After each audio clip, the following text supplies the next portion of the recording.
Renungan Pagi menjadi Putra dan Putri Allah oleh Ellen G. White, 18 Oktober 2021. Mari kita berdoa. Bapa kami yang di sorga, Allah pencipta langit dan bumi, laut dan segala isinya, Allah yang maha besar, maha kuasa, sumber segalanya, yang kami sembah selalu melalui anak-Mu yang tunggal, Yesus Kristus. Terpujilah Yesus, anak Allah yang maha tinggi, yang adalah penasehat dan penuntun kami. Pada pagi hari ini kami bersyukur boleh bangun dan berbakti, dan sebagaimana membaca dan mendengarkan nasihat firman-Mu, kiranya ini menjadi penggugah bagi kehidupan kami masing-masing untuk tinggal dalam kasih Yesus. Beserta kami sepanjang perbaktian ini, kehendak-Mu yang jadi. Ampun kami akan dosa dan salah, karena kami berdoa hanya dalam nama anak Allah yang tunggal, Yesus Kristus, yang adalah Tuhan dan Juru Selamat kami. Amin. Renungan hari ini akan dibacakan oleh Saudari Jennifer Avery. Silahkan Saudari Jenny. Selamat pagi. Bacaan kita pada tanggal 18 Oktober pagi ini berjudul Kita Tinggal Dalam Kasih-Nya. Ayat inti kita terdapat di dalam Yohanes 17 ayat yang ke-26.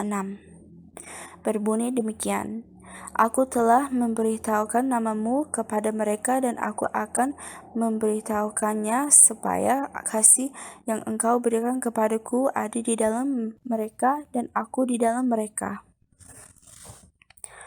Rasa mengasihani diri sendiri adalah cedera bagimu. Anda bersimpati dengan diri sendiri, merasa bahwa Anda tidak dihargai sebagaimana mestinya, bahwa pekerjaan Anda terlalu sulit, dan upaya terbaik Anda tidak dihargai. Perasaan ini adalah hasil dari penyakit rohani yang hanya dapat disembuhkan melalui iman kepada Kristus. Godaan menguasai Anda ketika Anda lelah atau bingung. Tetapi ketika gejala pertama kali muncul dan musuh bekerja untuk membuat Anda menggerutu dan bergumam, pandanglah kepada Yesus. Percaya pada Juru Selamat Anda. Ini adalah satu-satunya obat untuk malaria rohani ini. Jika Anda memberikan pikiran Anda sibuk dengan hal-hal ini, musuh akan melihat bahwa Anda tetap sibuk. Dia meletakkan kaca pembesarnya di depan matamu, dan gundukan kesulitan yang kecil dibuat untuk tampak seperti gunung. Anda harus memahami bagaimana untuk tenang di dalam Tuhan. Hati yang bijak dibentuk oleh Roh Kudus. Itu adalah hak istimewa untuk Anda miliki. Dan ini adalah dasar dari semua kebahagiaan sejati. Tuhan ingin Anda mempercayai kasih-Nya dan terus-menerus menjaga jiwa Anda dengan mengunci gerbang pikiran Anda, bahwa itu tidak akan menjadi tidak terkendali. Karena ketika Anda memberikan pikiran Anda menuruti pikiran mengasihani diri sendiri ini, musuh datang untuk menyarankan hal-hal yang paling tidak baik dan tidak masuk akal sehubungan dengan mereka yang akan melakukan kebaikan bagi Anda dan hanya kebaikan. Dengarkan Yesus, ikuti nasihat-Nya, dan Anda tidak akan tersesat dari penasihat yang bijaksana dan perkasa itu. Satu-satunya penuntun yang benar, satu-satunya yang dapat memberi Anda kedamaian, kebahagiaan, dan kesempurnaan sukacita. Apapun yang orang lain pikirkan tentang kita atau mungkin lakukan untuk kita, itu tidak perlu mengganggu kesatuan dengan Kristus. Persekutuan roh ini. Anda tahu kita tidak dapat menemukan ketenangan di luar dari Kristus. Terima kasih. Terima kasih atas penata layanan Saudari Jenny. Tuhan Yesus memberkati. Selamat pagi saudaraku dalam Tuhan. Ayat inti renungan hari ini berkata, supaya kasih yang engkau berikan kepadaku ada di dalam mereka, dan aku di dalam mereka. Yohanes 17 ayat 26. Artinya, bila kita tinggal di dalam kasih Yesus, maka hal itu sama dengan tinggal dalam kasih Allah Bapa. Sebab kasih yang Yesus terima adalah yang dari Bapanya. Roh Nubuat berkata dalam Testimonies to Southern Africa halaman 38 paragraf 3 menjelaskan, Yesus berkata tentang murid-muridnya, "Dan aku telah memberitahukan namamu kepada mereka, dan aku akan memberitahukannya, supaya kasih yang engkau berikan kepadaku ada di dalam mereka, dan aku di dalam mereka. Kasih yang dengannya Allah yang tak terbatas mengasihi anaknya harus disampaikan kepada manusia yang jatuh, yang percaya di dalam Yesus Kristus. Dia mentransfusikan kasih ini melalui mereka yang percaya. Sebagai darah kehidupan kita, demikian juga vitalitas kasih yang beredar itu menyebar melalui setiap bagian dari alamiah kita, sehingga itu dapat berdiam di dalam kita seperti halnya itu di dalam Dia. Kasih yang Allah Bapa berikan kepada anaknya adalah kasih yang tak terbatas, dan kasih tersebut harus disampaikan kepada manusia, yaitu dengan cara percaya di dalam Yesus, yaitu dengan tinggal di dalam Yesus. Kasih Allah dalam Yesus ini harus menjadi darah kehidupan kita. Mengapa Allah Bapa mengasihi anaknya? Kita baca penjelasannya dalam Science of the Times Juli 12 tahun 1899 paragraf 11 yang berkata, Kristus adalah cabang ini, cabang tertinggi dari pohon cemara tertinggi. Dia adalah tanaman pengaturan Tuhan. Seperti pohon apel di antara pohon-pohon di hutan, demikianlah kekasihku di antara teruna-teruna. Di bawah naungannya aku ingin duduk, buah manisnya bagi langit-langitku. Setiap tindakan Kristus dapat diterima oleh Bapa. Allah mengasihi anaknya dalam kehinaannya.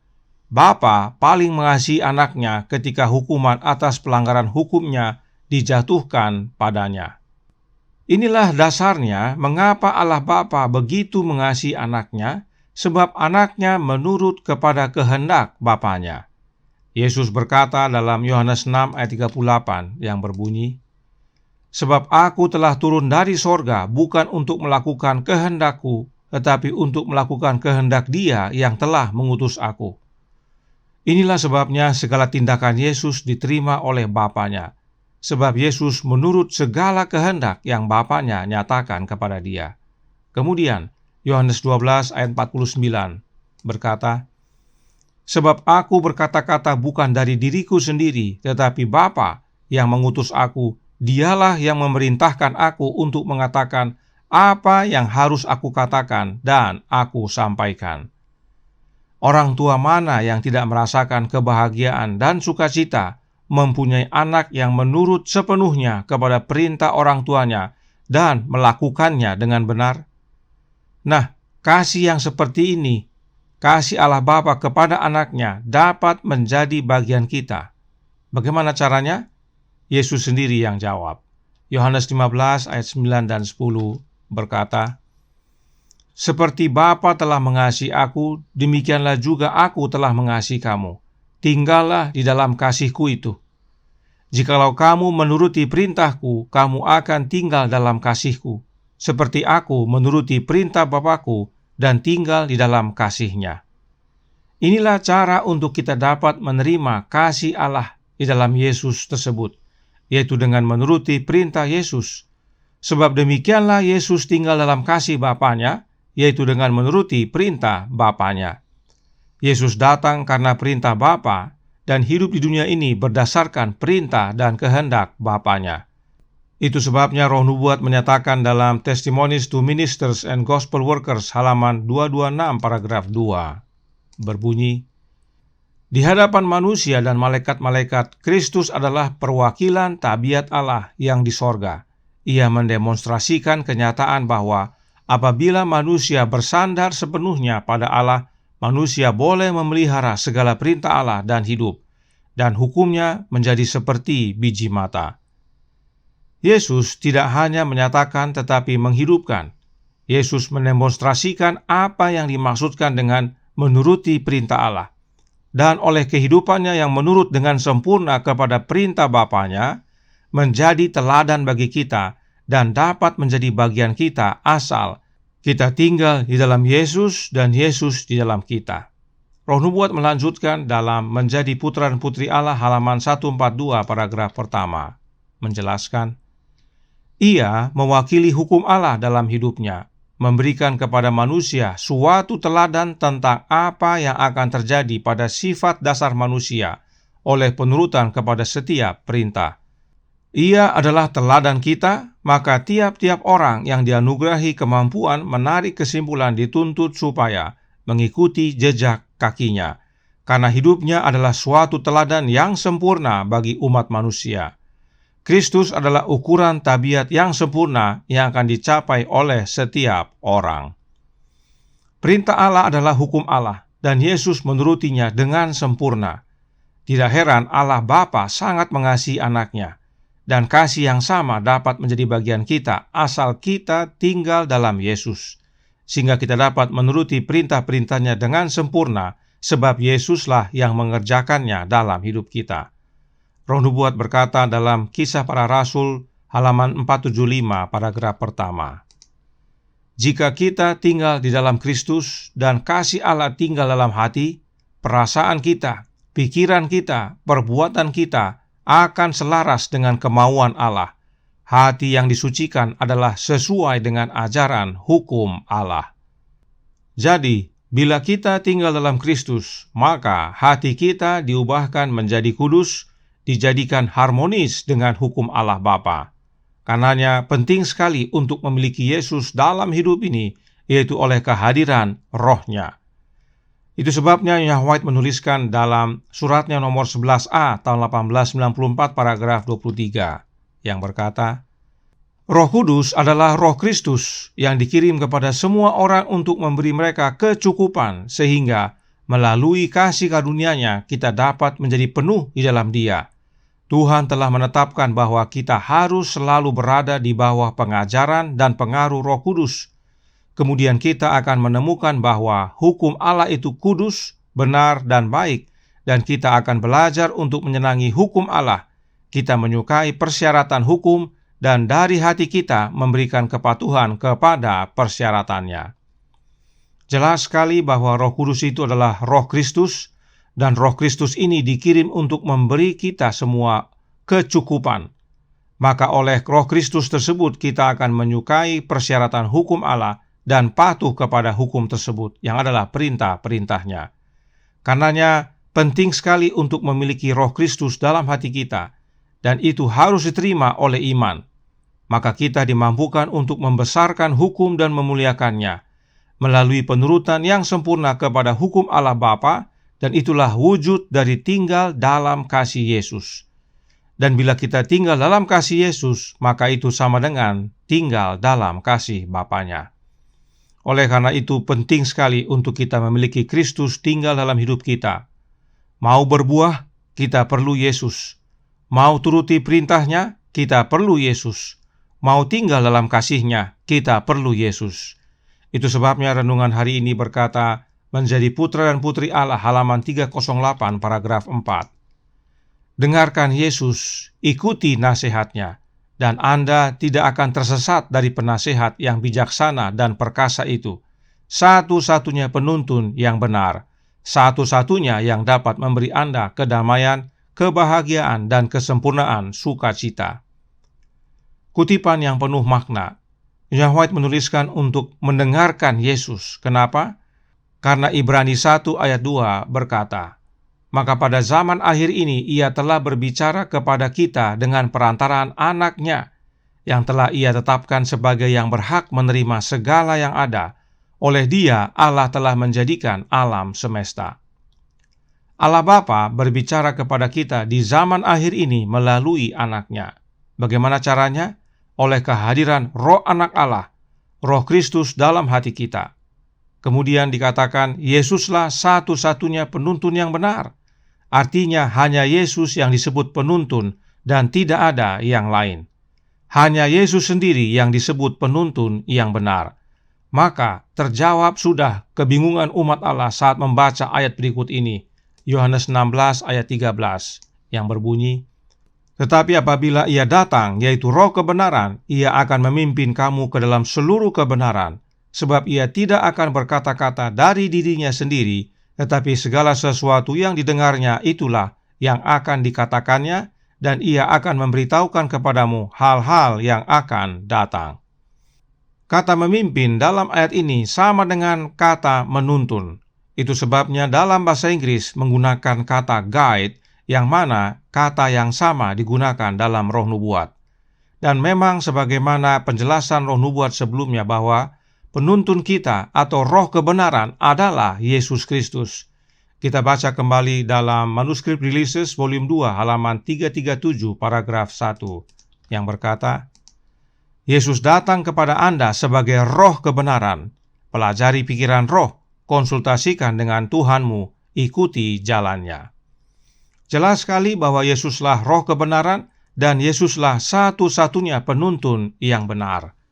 Tidak heran Yesuslah yang menuntun kita ke dalam seluruh kebenaran, sebab Yesuslah sang kebenaran itu.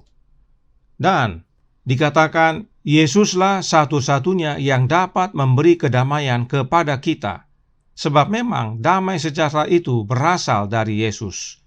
Yohanes 14 ayat 27 berkata, "Damai sejahtera kutinggalkan bagimu, damai sejahtera kuberikan kepadamu, dan apa yang kuberikan tidak seperti yang diberikan oleh dunia kepadamu. Janganlah gelisah dan gentar hatimu." Yesuslah sumber damai sejahtera bagi kita, dan bila kita juga membaca Mazmur 16 ayat 1, lihat ayat di bagian bawah, Daud berkata, "Di hadapanmu ada sukacita berlimpah-limpah," atau dalam bahasa Inggrisnya, fullness of joy. Dan yang dimaksudkan oleh Daud adalah Yesus Kristus anak Allah. Sebab dalam kalimat awalnya, Daud berkata, "Engkau memberitahukan kepadaku jalan kehidupan." Siapakah jalan kehidupan bagi kita? Dia adalah Yesus Kristus, anak Allah. Karenanya jelas sekali, kebutuhan kita yang terbesar adalah kehadiran Kristus dalam hati kita, dan Yesus tinggal dalam hati kita oleh kehadiran Roh-Nya, yaitu Roh Kristus. Dengan menerima Roh Kristus dalam hati kita, maka itulah wujud kita tinggal dalam kasih-Nya Yesus. Sebab oleh kehadiran Roh Kristus, kita dapat hidupkan penurutan kepada perintah-perintah-Nya, dan dengan menuruti perintah Yesus, kita tinggal dalam kasih Yesus, sebagaimana Yesus menuruti perintah Bapa-Nya dan tinggal dalam kasih Bapa-Nya. Dan kita tidak perlu khawatir, sebab Yesuslah penasehat kita, penuntun kita, dan penghibur kita. Di dalam Yesus pasti kita bisa. Tuhan memberkati. Saya bawa dalam nama Yesus. Amin. Mari kita berdoa. Bapa kami yang di sorga, Allah pencipta langit dan bumi, laut dan segala isinya, Allah yang maha besar, maha kuasa, sumber segalanya, yang kami sembah selalu melalui anak-Mu yang tunggal, Yesus Kristus. Terima kasih atas nasihat indah pagi hari ini, untuk kami tinggal dalam Yesus, yaitu dengan menuruti perintah-perintah-Nya, sebagaimana Yesus menuruti perintah Bapa-Nya dan tinggal dalam kasih Bapa-Nya. Dan yang memampukan kami untuk menuruti segala perintah Yesus adalah Yesus Kristus itu sendiri, oleh kehadiran Roh-Nya dalam hati ini. Karenanya tolong kami ya Bapa, curahkan Roh anak-Mu dalam hati ini, tinggallah dalam hati ini ya Yesus, kehendak-Mu yang jadi, ampun kami akan dosa dan salah, karena kami berdoa hanya dalam nama anak Allah yang tunggal, Yesus Kristus, yang adalah Tuhan dan Juru Selamat kami. Amin.